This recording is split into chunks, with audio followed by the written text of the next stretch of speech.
ચેનલમાં આપ સૌનું સ્વાગત છે। હું વર્ષાબેન કટકિયા। જય બાબા સ્વામી, જય ગુરુદેવ। આજે આપણે બનાવવાના છે કેળાનું શાક। એ માટે ગેસ ચાલુ કર્યો છે, 2 કેળા સુધાર્યા છે અને આપણે કેળાનું શાક બનાવવાના છે।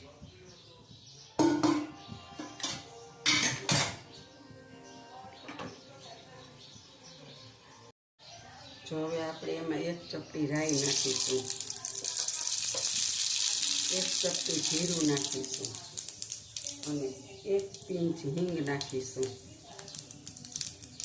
અને 1 ચમચી ચણાનો લોટ પણ નાખી દઈશું સાથે અને કેળા।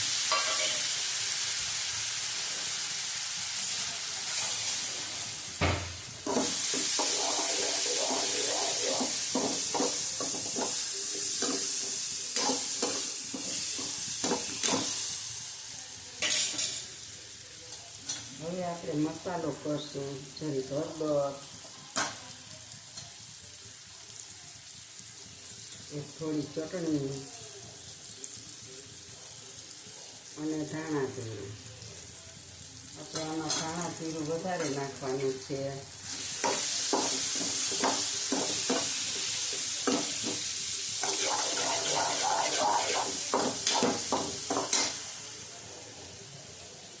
અને હવે આપણે અંદર જરૂર મુજબ નિમક નાખીશું।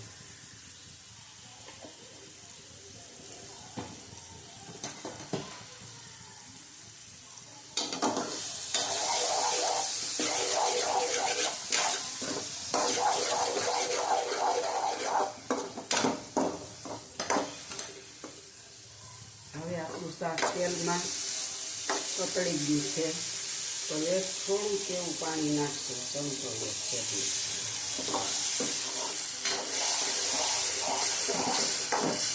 આપણે 1 કપ માત્ર નાની ચમચી ચણાનો લોટ નાખ્યો છે, એટલેથી રસ 2 ચમચા પાણી। હવે થોડીક વાર આપણે આને ધીરે ગેસે ચડવા દેશું। 2 મિનિટ થઈ ગઈ, આપણું શાક અડધું પડધું ચડી ગયું છે।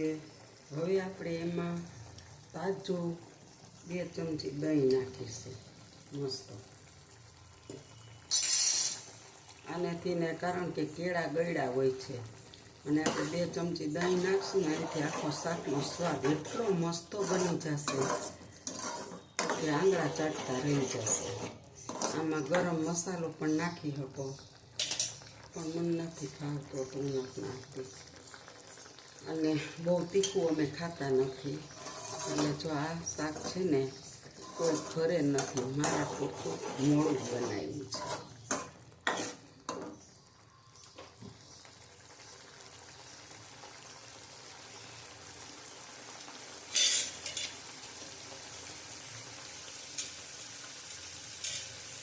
આની અંદર કસૂરી મેથી નાખવાથી પણ સ્વાદ બહુ સરસ આવે છે, પણ મારે નથી નાખી, અને આ કોથમીર નાખી દઈએ આપણે, સૂકવેલી છે કોથમીર મારી આગળ, એટલે આ કોથમીર આપણે નાખી દીધી।